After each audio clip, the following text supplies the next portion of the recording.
What's going on, guys? Another knife review for you today. Today we're looking at a Boker knife. This is the Boker Hyper, and this is an interesting little folder. We have a frame lock. This one has a combo edge. I wanted to do something a little bit different.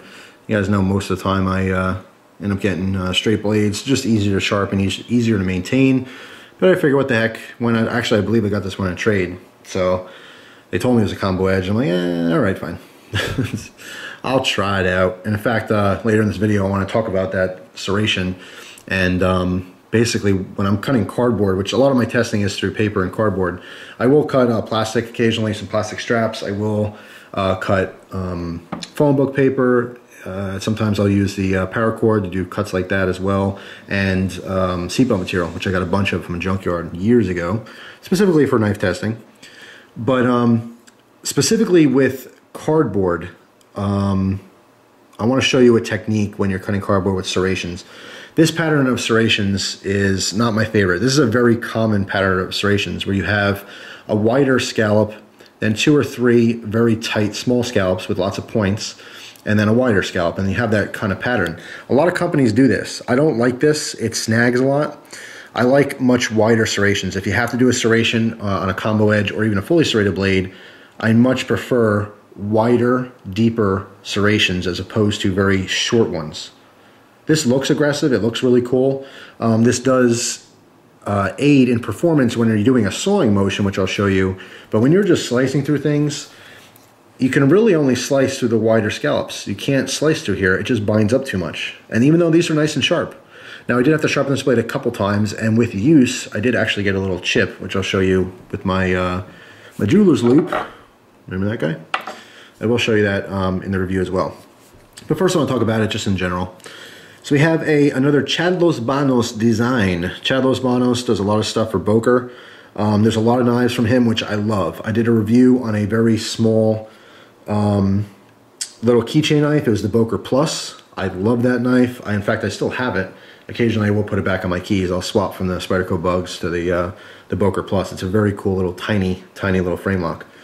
But one of, I think, Chad Los Banos' most common designs from Boker, which a lot of people have, are the subcoms. The subcom is a very short, flat, wide knife, almost like a credit card style knife. Very, very cool. The Boker Trance I've personally owned. The Boker M type I've owned.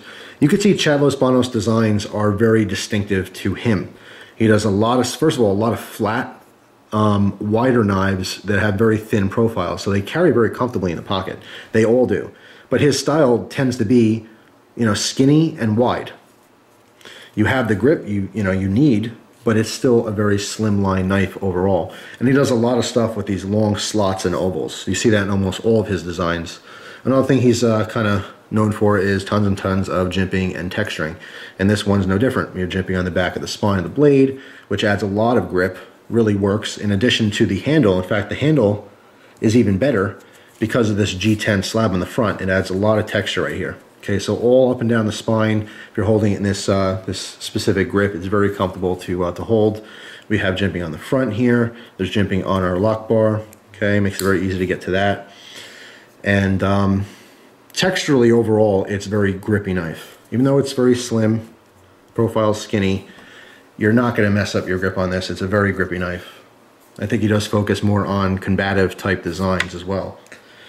So it's a very simple knife, flow-through design, frame lock. Okay, so we have one standoff on the back and one standoff on the butt end of the knife.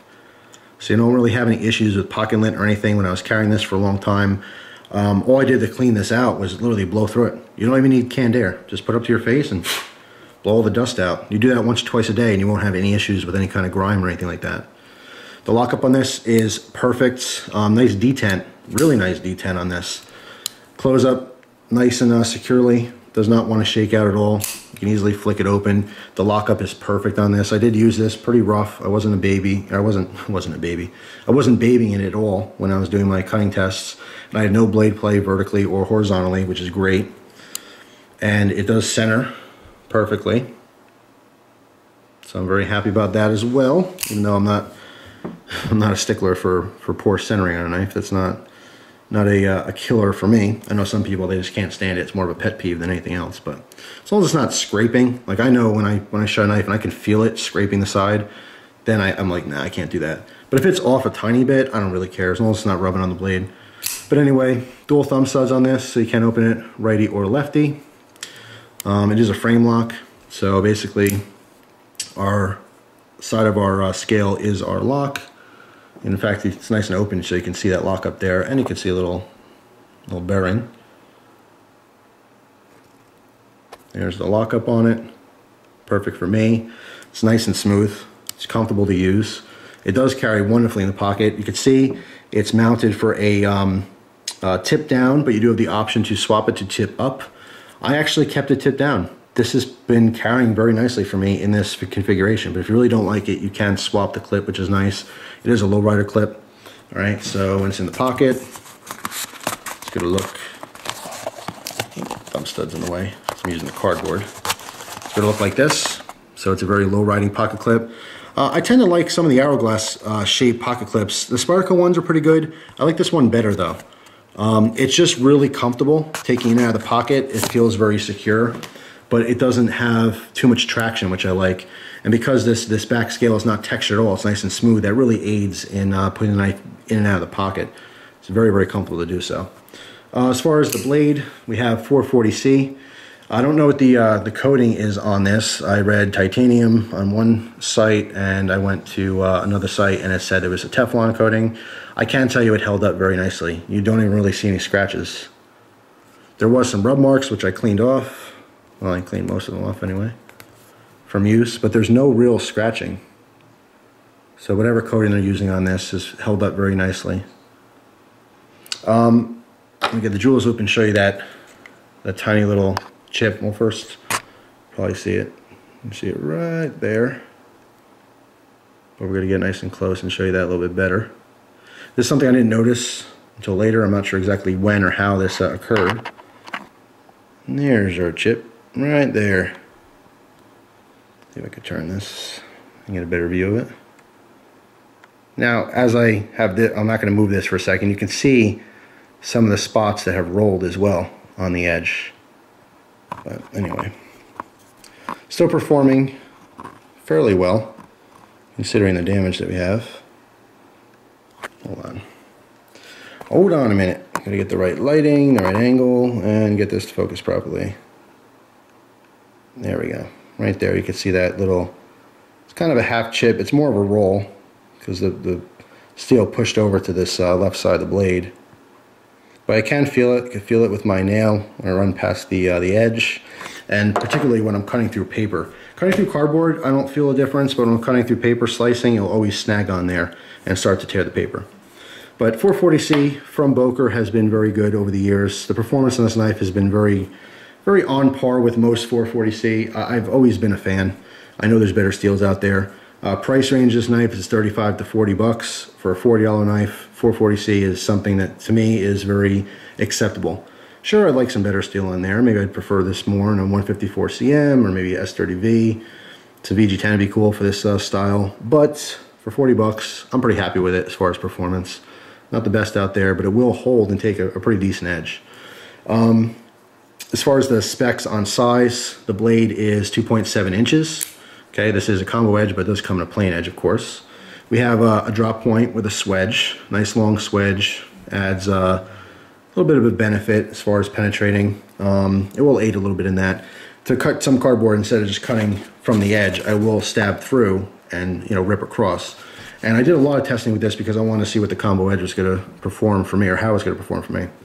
But anyway, overall length 6.5 inches, and the weight on this is 3.6 ounces. Again, very simple design. We have a stainless frame lock, but we do have a full stainless steel lined top scale. Hopefully you can see that in there. Our top scale being black G10, but we have a full stainless steel liner all throughout.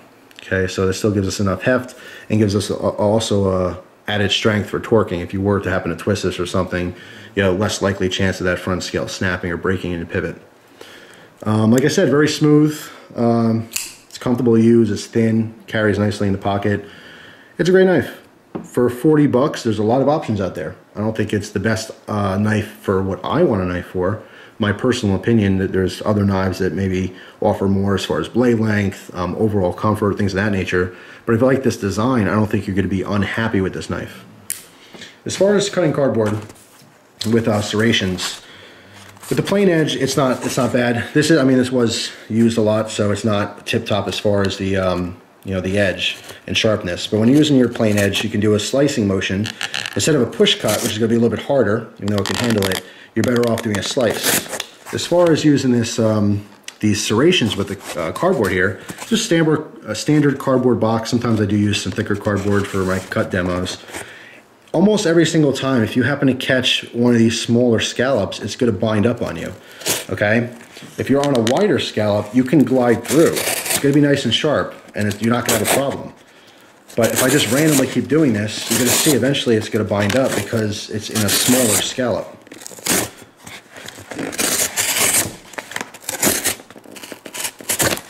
Right there is very hard to push through because what's happening is this edge is trying to push through those little pieces, and those tiny little points are getting hooked up on the cardboard itself.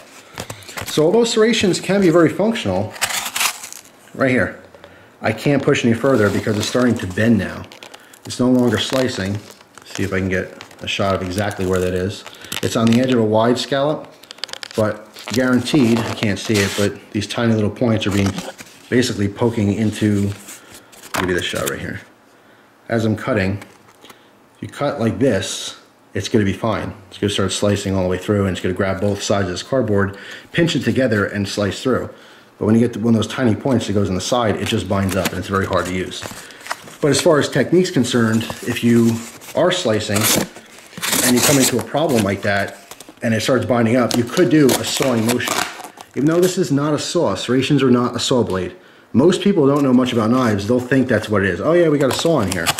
No, it works kind of, but that's definitely not what it's designed to do.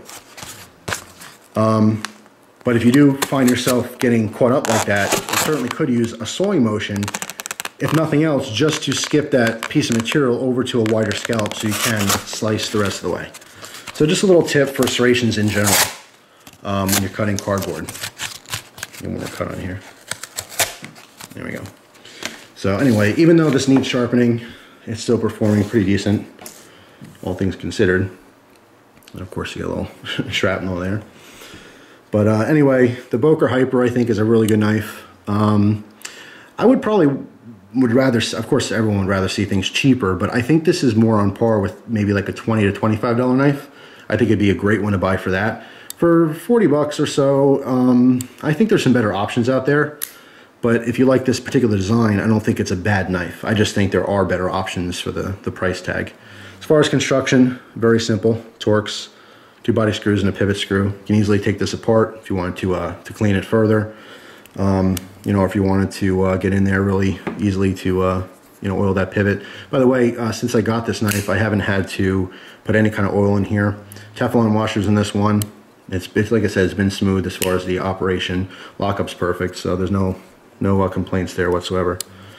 So yeah, Chad Los Banos knows what he's doing with his designs. It's definitely a unique looking knife, and you can definitely spot his stuff compared to anything else. But Boker's done a great job with him in designing a bunch of different knives. Like I said, the Subcom, one of the coolest ones. If you like this knife, it's basically very similar. There's a bunch of different blade shapes, and I believe they even make a titanium handled model now of the Subcom. But imagine this knife if I were to squish it down in a vise and it was wider and shorter and fatter. But they're all good. I like them all. I just think that they're a little bit overpriced. But you know what? I could probably say that for most knives I review. Just this one happens to stand out a little bit more to me than others. But I think you would be happy with it if you like the design. So that's it. That's the Boker Trance. It's a pretty good one to have. It's cool. I would prefer the plain edge version though. So that's pretty much across the board. And you know that. It's just easier to sharpen. It's easier to use. It's easier to maintain. So hopefully you guys enjoy the review. I thank you very much for your time and for watching. And I hope you enjoy the rest of your day. I'll talk to you soon. Take care.